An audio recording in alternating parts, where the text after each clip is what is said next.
सपना एक दिन टूटे इस दुनिया में।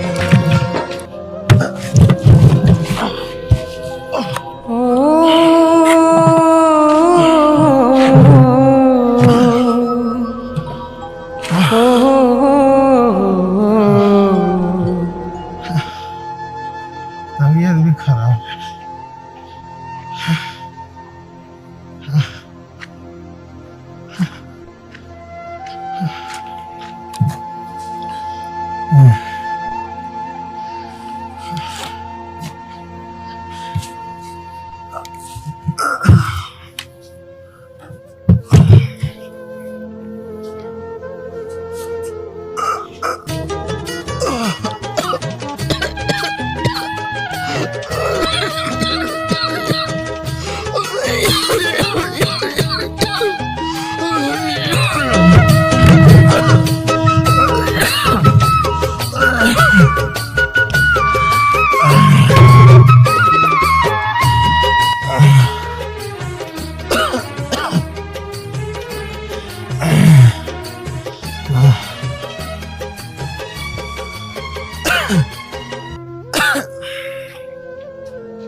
किधर जा रहा है? सुबह से दिया था ये 2 ड्राम लोड करने के लिए, अब तक खराब नहीं किया। ऐसे आज बीमार हूँ, तबीयत बहुत खराब है, दवा लेना है। 2 महीने से बोल रहा है तबीयत खराब है। कैसे तबीयत खराब है? सेठ आप तनख्वाह दे दीजिए ना, तनख्वाह भी नहीं दे रहे हो और जाने के लिए बोल रहे हो, मैं कहाँ जाऊँगा?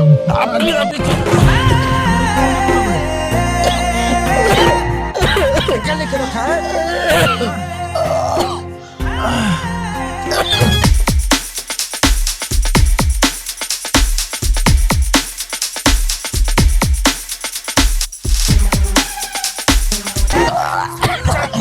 सेठ मेरा बेटा 4 दिन से भूखा है घर में। सेठ अब मैं कहाँ जाऊँ सेठ?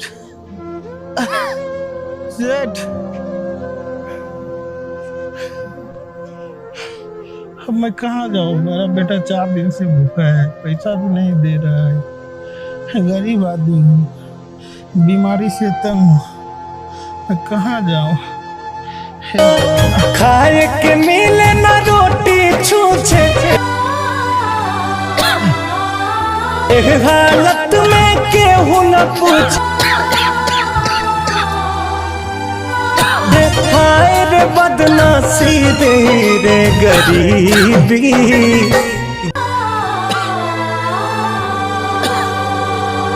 दुनिया में केहू न करीबी रे गरीबी, दुनिया में केहू न करीबी।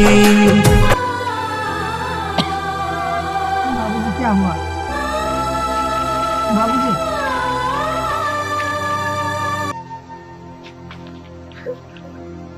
बाबूजी बाबूजी बाबूजी क्या हुआ?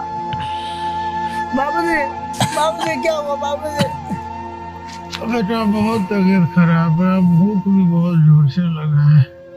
बाबूजी आप आराम करो, मैं कुछ करता हूँ। बाबूजी आप आराम करो।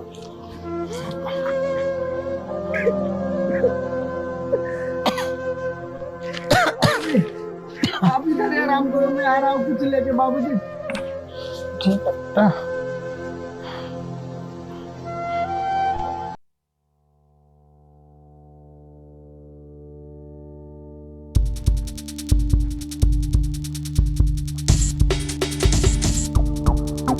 से भूखा है, मेरा बाबू का तबीयत खराब है, कुछ दे दो भैया, खाने के लिए दे दो भैया।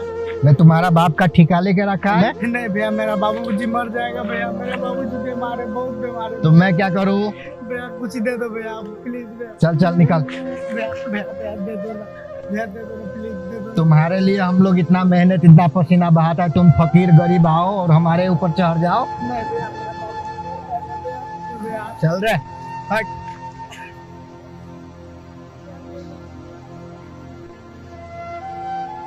दूर अब तुझसे माँ मैं न रह पाऊंगा, प्यास तेरे दर्शन की।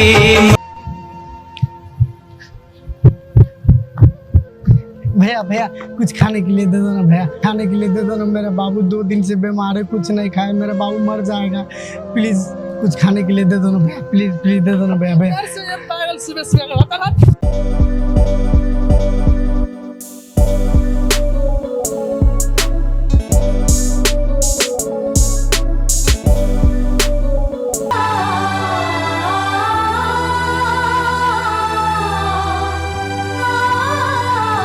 भैया भैया कुछ खाने के लिए दे दो भैया, मेरा बाबूजी 2 दिन से बीमार है, मर जाएगा, बहुत भूखा है भैया, कुछ दे दो भैया।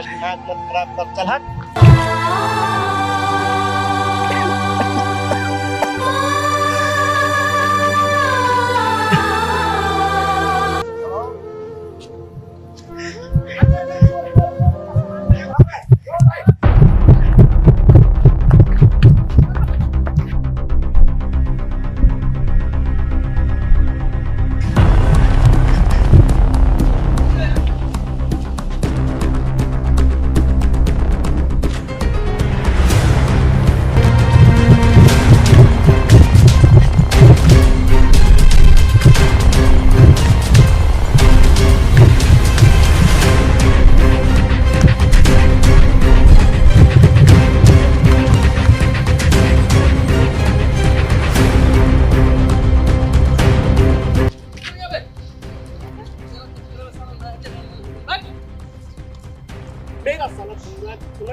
बाबूजी बाबूजी बाबूजी मैं खाना लेके आया बाबूजी, बाबूजी बाबूजी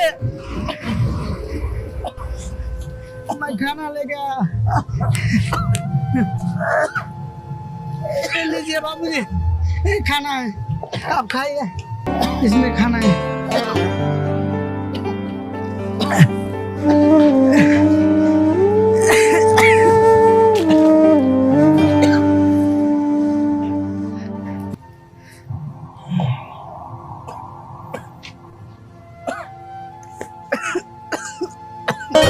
खाए के मिले न रोटी छूछे, एक हालत में केहू न पूछे। बाबूजी बाबूजी आप किधर से लाए हो? बाबूजी वो आदमी का जिसको मैं सामान लेके आया उसी का है। बेटा अपना खाना मिल गया, जिसका सामान है उसको वापस कर दो। हाँ बाबूजी आप इधर ही रुके, मैं आ रहा हूँ। ठीक है बेटा, आप इधर ही आराम से जाओ। हाँ? हाँ आप आराम कीजिए, मैं आ रहा हूँ। ठीक है जाओ।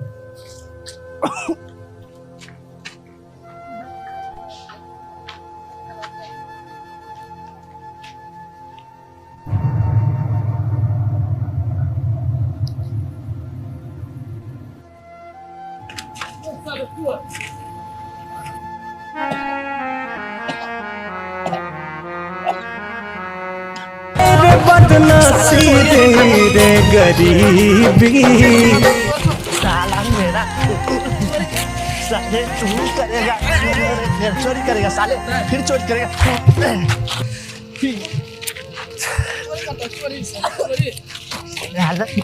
तुम्हें नंगा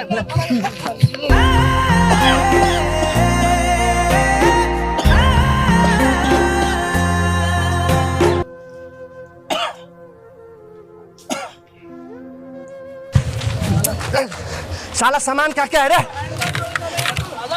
साला चोरी करेगा साला।